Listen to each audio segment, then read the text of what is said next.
Welcome to ज्ञान factory. आज हम स्टार्ट करने वाले हैं प्रैक्टिस सेट 6.1 क्लास 8 का लेक्चर नंबर 3। लेक्चर नंबर 1 और 2 में मैंने ऑलरेडी 6.1 के 1 से लेकर 5 तक के सम सॉल्व कर दिए हैं। तो अगर आपको इनके बीच में कुछ भी डाउट है तो आप जाकर अपने प्लेलिस्ट में चेक कर सकते हो। और ज्ञान फैक्ट्री के प्लेलिस्ट में ये लेक्चर नंबर 1 और लेक्चर नंबर 2 ऑलरेडी अपलोडेड है, वहाँ पर ये सारे सम्स आपको मिल जाएंगे। आगे हम करेंगे क्वेश्चन नंबर 7 से।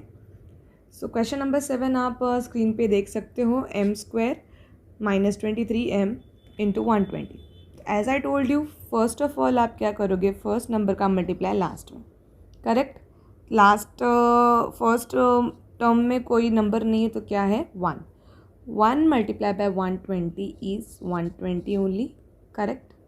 अब 120 का आपको ऐसा फैक्टर लेना है कि जिसको प्लस या माइनस करने पर हमें क्या मिलना चाहिए, 23, जिनका सम। देखो प्लस और माइनस में क्यों कह रही हूँ, क्योंकि भले हम जब सम करते हैं, इंटीजर्स का सम करते हैं, तो कई बार प्लस नंबर आ जाता है, कई बार माइनस नंबर आ जाता है।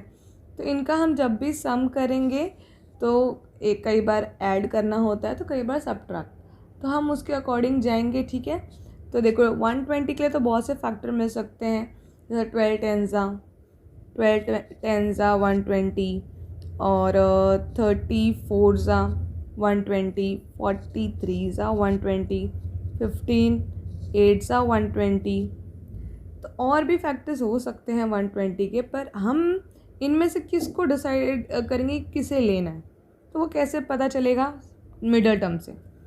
मल्टीप्लाई करने पर हमें इन चारों टर्म का आंसर 120 ही मिलने वाला है, पर सम करने पर क्या मिलना चाहिए, 23, करेक्ट है ना। तो अब ये सम अगर आप चेक करो, 12 + 10 कितना आएगा, 22, नो चांस। 30 + 4 34, 30 - 4 is 26, 40 + 3 43, 40 - 3 is 37। तो ये तीनों केस तो नहीं है। 15 + 8 कितना हो जाएगा, 23, करेक्ट। तो हमारा फैक्टर कौन सा हम डिसाइड करेंगे लेने के लिए, 15 and 8, अंडरस्टूड। 15 8 जिनका सम आएगा 23। हमें क्या चाहिए, -23। तो अब हम साइन भी इसके अकॉर्डिंग देंगे, क्योंकि मैं इन दोनों नंबर को क्या करूँगी, ऐड करने पर ही मुझे 23 मिलने वाला है। तो जैसा कि मैंने बताया है, ऐड करते समय या तो दोनों नंबर को हम क्या दे देंगे, प्लस, या तो दोनों नंबर को क्या देंगे, माइनस। तो माइनस देना, ये प्लस, ये कहाँ से डिसाइड करेंगे, मिडल टर्म से। मिडल टर्म के पास माइनस है, तो मैं दोनों को क्या दे दूँगी, माइनस, अंडरस्टूड। अभी आप अपने मिडल टर्म को करो स्प्लिट, m² को एज इट इज़ लिखना है, -15m - 8m + 120, करेक्ट। 2 पार्ट में हो जाएंगी ये डिवाइड। अब यहाँ से तो आपको पता ही है कॉमन क्या मिल जाएगा, m, तो अंदर क्या बचेगा, m - 15, करेक्ट। अब यहाँ पर m है, पर यहाँ पर m नहीं है, तो हम m को और कॉमन ले नहीं सकते। तो हमें कॉमन किसे लेना होगा, 8 और 120 है, ठीक है। अब 8 और 120 का रिलेशन चेक करना पड़ेगा कि क्या 8 और 120 का कुछ ऐसा फैक्टर मिलेगा जिससे हमें कॉमन मिल सकता है। हम 2 को भी इसमें से कॉमन ले सकते थे, 4 को भी ले सकते हैं और 8 को भी ले सकते हैं, ठीक है। देखो कैसे, 8 × m प्लस 120 को मैं 15 × 8 लिख सकती हूँ, है ना। तो यहाँ पर भी 8 कॉमन है और यहाँ पर भी 8 है, तो मैं दोनों के पास से 8 को कॉमन ले लूँगी। तो यहाँ पर बचा m - 15। जैसे कि मैंने बताया, यहाँ पे माइनस अगर स्टार्टिंग में, तो माइनस को ही लेना है, माइनस को एज अ कॉमन लेना है, और साथ में हम किसको कॉमन ले रहे हैं, 8 को। तो ये हो जाएगा m, प्लस का हो गया माइनस, तो अंदर बचा क्या, 15, ओके। तो आप देख सकते हो आपके दोनों ब्रैकेट सेम आ गए हैं, m माइनस 15, तो अंदर बचा क्या है m माइनस 8। समझ में आ गया हो तो इस पेज का आप स्क्रीनशॉट ले लो। फिर नेक्स्ट सम स्टार्ट करते हैं। Question number 9, 3x square plus 14x plus 15। तो फर्स्ट स्टेप में हम क्या करेंगे, फर्स्ट टर्म का मल्टीप्लाई लास्ट टर्म में। 15 3 ज़ा कितना आ जाएगा 45। 45 का फैक्टर लेना होगा अभी आपको। तो 45 के फैक्टर्स के लिए आप क्या ले सकते हो, 9 5 ज़ा 45। तो चेक करते हैं 9 और 5, 9 और 5 को आप ऐड करोगे तो 14 आ जाएगा ना। तो चलो नो प्रॉब्लम, दोनों को हमें क्या करना है, ऐड करना है। तो दोनों को मैं क्या दूंगी, प्लस का साइन दूंगी, क्योंकि यहाँ पर मिडल टर्म में क्या है प्लस, इसलिए अगर माइनस रहता तो दोनों को क्या देते minus. So first term as it is, इसे करो split, plus 9x plus 5x plus 15, दो पार्ट में कर दो डिवाइड। यहाँ से देखो कॉमन x तो आएगा ही, पर यहाँ पर नंबर भी है, तो हम नंबर को भी कॉमन ले सकते हैं अगर वो सेम नंबर से डिविजिबल है तो 3 तो 3 से ही होगा, और 9 जो है वो 3 से डिविजिबल हो सकता है ना, 3 3 ज़ा 9। तो यहाँ से भी मैं 3 को कॉमन ले सकती हूँ और यहाँ से भी 3 को कॉमन ले सकती हूँ। ठीक है, तो यहाँ से मैं क्या करने वाली हूँ, 3 को कॉमन लूँगी, तो अंदर क्या बचेगा x, एक x बाहर गया, देखो 3 into x into x plus 3 into x into 3, 3 3 ज़ा 9 इंटू एक्स।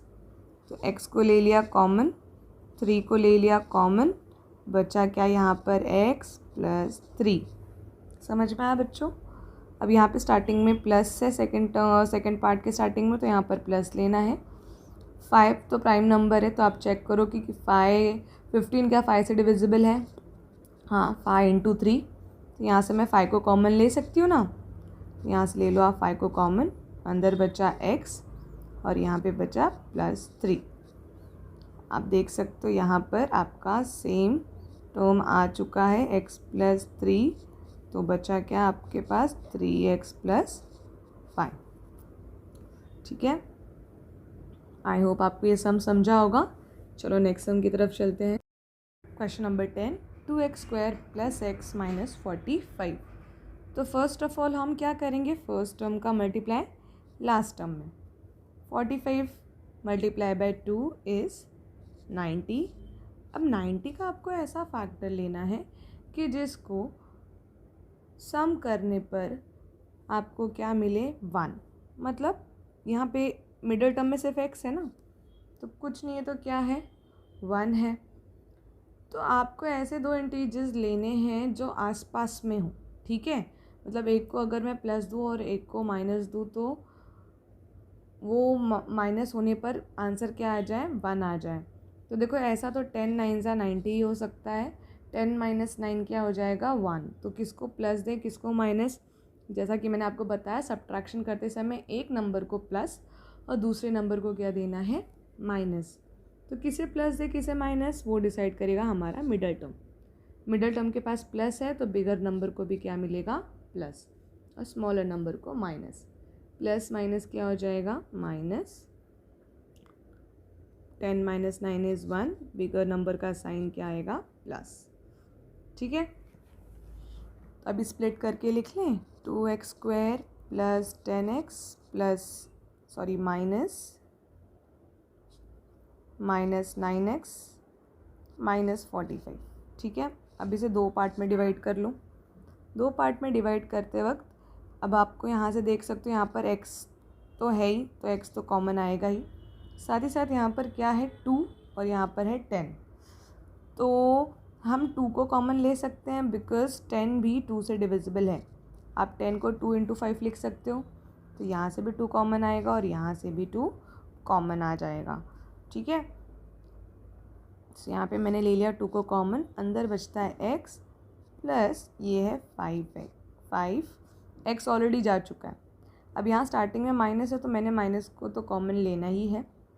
अब 45 है, 45 का 9 के साथ रिलेशन है ना, 45 9 से डिविजिबल है क्या चेक करो, 9 5 ज़ा 45 है, तो यहाँ से मैं 9 को कॉमन ले सकती हूँ।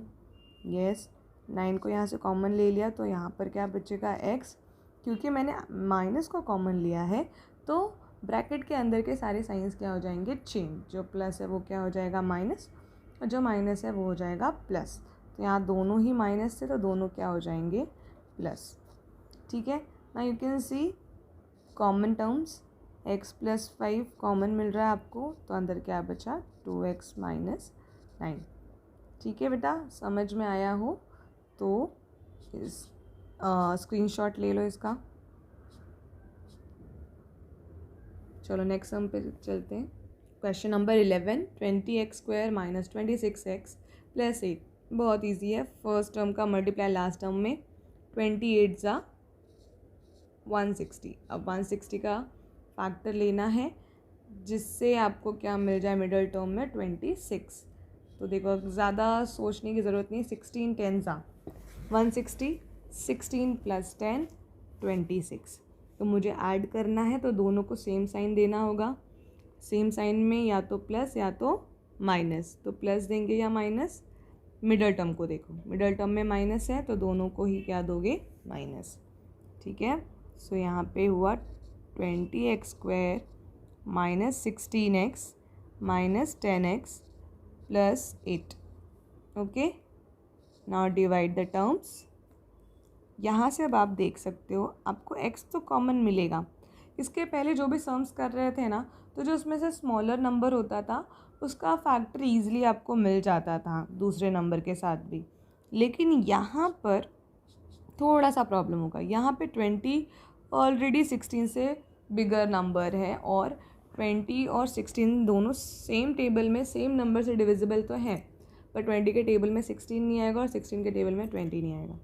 तो हम क्या करेंगे, डिविजिबिलिटी के साथ जाएंगे। जैसे कि 4 और 16 ये दोनों 16 एंड 20 दोनों ही 4 के टेबल से डिविजिबल है। 4 × 5 × x × x, x² को हम x × x लिख सकते हैं। 16 को 4 × 4 लिख सकते हैं और यहाँ पे तो x है ही। ठीक है, चलो सेकंड पार्ट का भी कर लेते हैं। 10 और 8 दोनों ही 2 के टेबल से डिविजिबल हैं। 2 × 5 × x + 2 × 4, करेक्ट। अब हम यहाँ पे देखते हैं कॉमन क्या मिल रहा है। यहाँ पे 4 कॉमन है और x कॉमन है। यहाँ पे 5 है, यहाँ पे 4 है, तो इनको हम कॉमन नहीं ले सकते।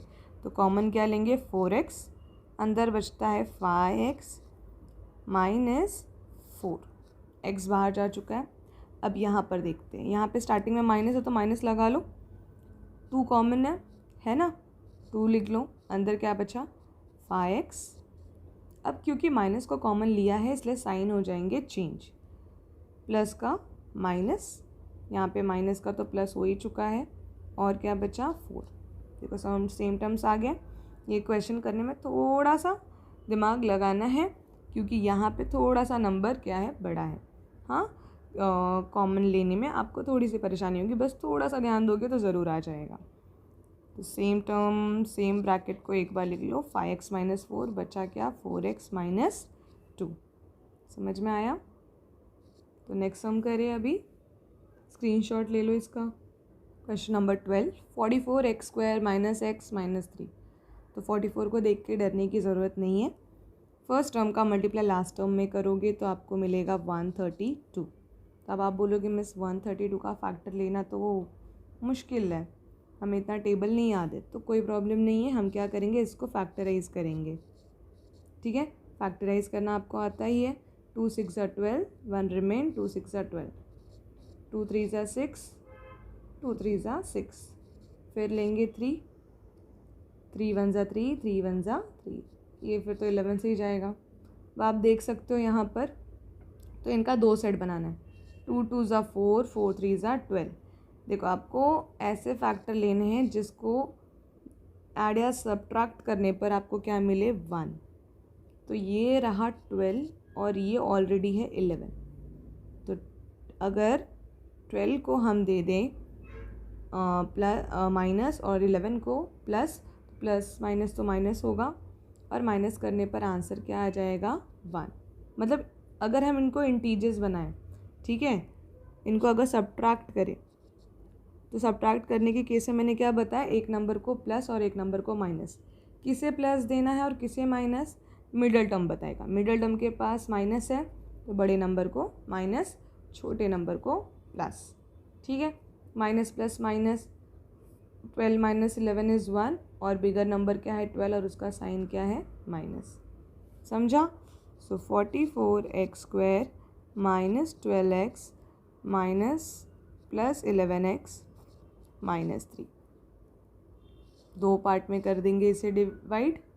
ठीक है बेटा, तो देखो अभी हम इनका फैक्टर लेंगे क्योंकि हमें कॉमन निकालना है। तो 44 को और 12 को, 44 और 12 दोनों ही 4 से डिविजिबल हैं, तो मैं 4 × 11 लिख देती हूँ इसे, और इसे लिख देती हूँ 4 × 3। करेक्ट है ना? और यहाँ पे देखो 11 और 3 दोनों ही प्राइम नंबर्स हैं जो किसी से भी डिविजिबल नहीं हैं। ठीक है, ये खुद के ही नंबर से डिविजिबल होंगे। तो अभी इस केस में क्या करेंगे मैं आपको आगे बताती हूँ। पहले यहाँ से कॉमन ले लेते हैं, 4 को कॉमन ले सकते हैं और x को, तो 4x आ गया कॉमन, अंदर क्या बचा 11x माइनस ये है 3, यहाँ पे 3 बाकी है ना, 3 लिख लिया।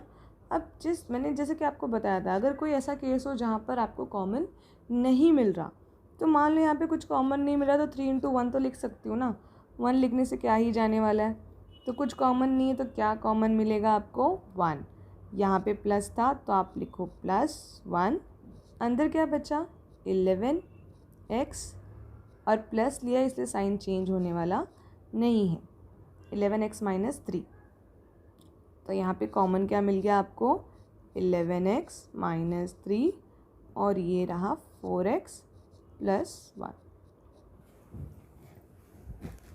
ये था आपका लास्ट सम 6.1 का। तो यहाँ पर आपका 6.1 ख़त्म हो चुका है। देखो ये प्रैक्टिस सेट बहुत इंपॉर्टेंट है बिकॉज़ यही सेम प्रैक्टिस सेट के क्वेश्चंस आपको 9th में भी है, 10th में भी है, 11th 12th हर जगह आपको यूज़ होने वाले हैं। तो क्वाड्रेटिक इक्वेशन सॉल्व करना सीखना बहुत इंपॉर्टेंट है। तो ये वीडियोस को बार बार देखो, अच्छे से समझो और ख़ुद से भी प्रैक्टिस करो। अगर वीडियो अच्छा लगा तो अपने फ्रेंड्स को भी शेयर करो ताकि उन्हें भी हेल्प हो सके। चैनल पे नए हो तो सब्सक्राइब करो और लाइक करो। ठीक है, मैं जल्दी ही नेक्स्ट 6.2 का लेक्चर वीडियो अपलोड कर दूँगी, तो उसके लिए बेल आइकन प्रेस करके रखो ताकि आपको नेक्स्ट वीडियो का नोटिफिकेशन जल्दी मिल सके।